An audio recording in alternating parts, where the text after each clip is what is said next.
Markus, kann ich online eine Immobilie erwerben, im Ausland? Ja? Und es gibt heutzutage bestimmt die ein oder andere Möglichkeit, wie du das machen kannst. Ja? Allerdings ich persönlich, und das ist nur meine Erfahrung und meine Meinung, würde das natürlich so nicht machen, weil die Bilder, die du siehst, die Videos, die du siehst, vielleicht auch per Live-Schalte, per Videocall, per Zoom-Call oder sonst was, können auch gefaked sein, beziehungsweise die sagen, wir sind jetzt hier in der Immobilie drinne und dabei ist die Immobilie eine Bruchbude, die da hinten steht, die du nicht zu Ohren und zu Auge bekommst, ja. Und deswegen würde ich immer so ein bisschen hellhörig werden mit, wenn mir jemand online irgendwie eine Immobilie angeben möchte, ja. Das ist natürlich so eine Geschichte, da würde ich persönlich meine Ohren spitzen und ein gewisses Gefühl dafür haben, nein, das ist mir nicht ganz koscher, ja. Aus unserer Erfahrung, ganz klar kann ich berichten, dass es immer sinnvoll ist, bevor du natürlich eine Immobilie im Ausland kaufst, allgemein Ausland, egal ob Türkei, Paraguay, sonst irgendwo in Dubai, sonst was, nein, egal, immer natürlich das Land vorher bereist zu haben, zu kennen, um dementsprechend natürlich auch abschätzen zu können, macht es Sinn vielleicht auf lange Sicht dort überhaupt eine Immobilie anzuschaffen, aufgrund der hohen Kosten eventuell, die anfallen. Und macht natürlich keinen Sinn, wenn ich nach einem Jahr feststelle, es macht mir keinen Spaß und ich habe jetzt für Hunderte, Tausende von Euros eine Immobilie gekauft und die bewohne ich dann aber nicht mehr. Und die Mieteinkünfte sind so gering, dass sich das eigentlich gar nicht lohnt. Ja? Und deswegen ist es so wichtig, wenn du eine Immobilie im Ausland kaufen möchtest, aus meiner Erfahrung heraus, den Immobilienmarkt sozusagen zu kennen und aber auch natürlich das Land zu kennen. Und im besten Fall hast du natürlich jemanden, der klar vertrauenswürdig ist, der natürlich vielleicht sogar auch schon einen Kollegen, der gute Erfahrungen mit dem vertrauenswürdigen Menschen gemacht hat, dass man da einfach ein bisschen mehr Sicherheit hat. Weil hier beispielsweise in der Türkei gibt es gerade da am Strand, hier 3 Kilometer Luftlinie hier runter, Alanya Strand, Kleopatra, gerade dort, an jeder Ecke sozusagen Immobilienbüros, also Maklerbüros, ja, die dich natürlich haben wollen als potenziellen Kunden. Ist ja auch okay, ist ja auch erlaubt, ja. Allerdings, die Auswahl ist groß und das bedeutet aber nicht unbedingt, dass die Qualität immer groß ist und gut ist, ja. Und deswegen ist es immer gut, wenn man über Empfehlungen kommt, ja. Das ist ganz klar. Manchmal kann es auch ohne Empfehlungsschreiben sozusagen auch gehen und klappen.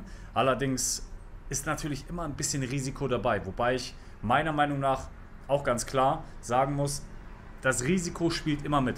Selbst wenn du natürlich über eine Empfehlung kommst und der eine ist mit dabei beim Tapu, beim Notar und alles, die Qualität ist halt im Ausland oft anders als in Deutschland. Und deswegen kann das natürlich sein, dass nach 1, 2 Jahren, nach 3 Jahren, vielleicht auch habt ihr andere Erfahrungen gemacht, darfst du gerne mal reinschreiben, ja, das Gebäude Schaden nimmt oder undicht ist, dass vielleicht ein Balkon einfach abfällt oder natürlich die Toilette schnell verstopft, weil die Rohre zu klein sind oder nicht genug Abfall haben, etc. Ja, also gibt es ja einige Möglichkeiten. Und das sind alles so Punkte, wo das Risiko natürlich nie so ganz minimiert werden kann. Aber wenn es ums Geld geht, würde ich immer natürlich vor Ort sein wollen und nicht von der Ferne irgendwie kaufen. Wir waren in Paraguay zum Beispiel und dort haben wir dann auch jemanden kennengelernt und über den hätten wir dann quasi auch irgendwas kaufen können. Zum Glück haben wir das aber nicht gemacht in Paraguay, weil wir einfach festgestellt haben, nach relativ kurzer Zeit schon, dass das Land für uns einfach nicht stimmig ist. Ja? Aber der Ablauf dort wäre dann natürlich über diesen Makler sozusagen, über diesen Kontakt auch über die Bühne gelaufen und es wäre dann alles irgendwie schick gelaufen. Ja? Im Nachhinein hätte man dann sich auch vielleicht besser den Markt vorgestellt oder besser kennengelernt und daraufhin gesagt, hätten wir dann doch, haben wir vielleicht zu viel drauf gezahlt.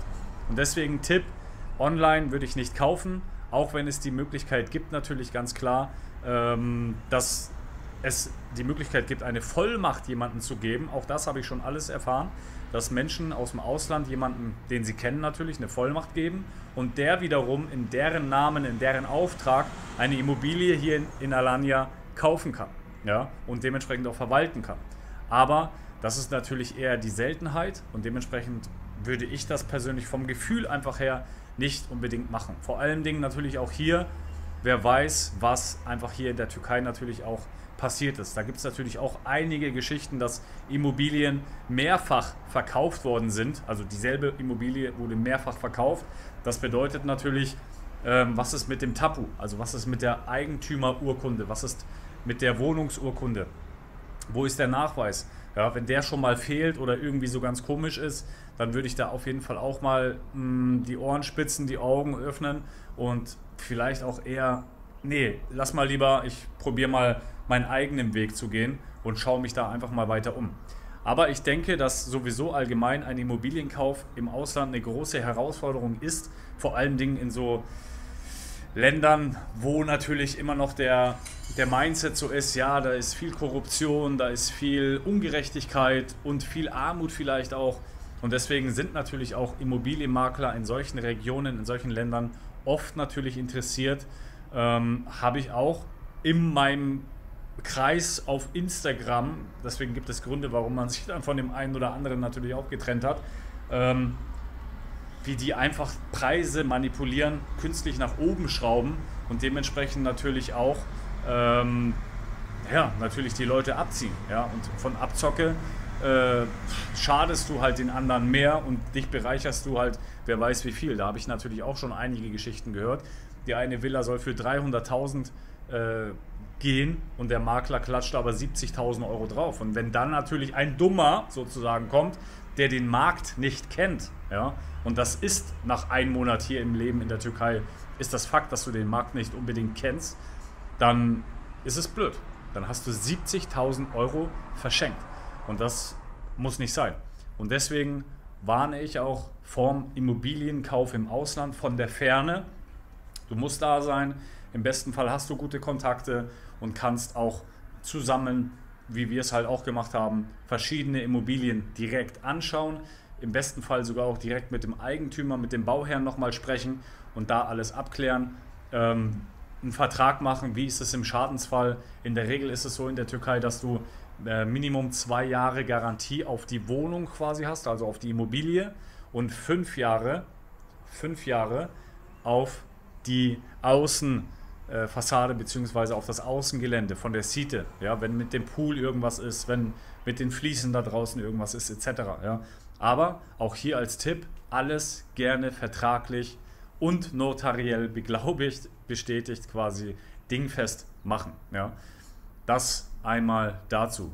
Wenn du noch weitere Tipps natürlich hast, darfst du gerne das hier reinschreiben und ich freue mich natürlich, wenn die Community auch weiter wächst und natürlich auch fleißig aktiv ist, den Daumen nach oben da lassen, wenn dir das Video gefallen hat und auch ein kostenloses Abo.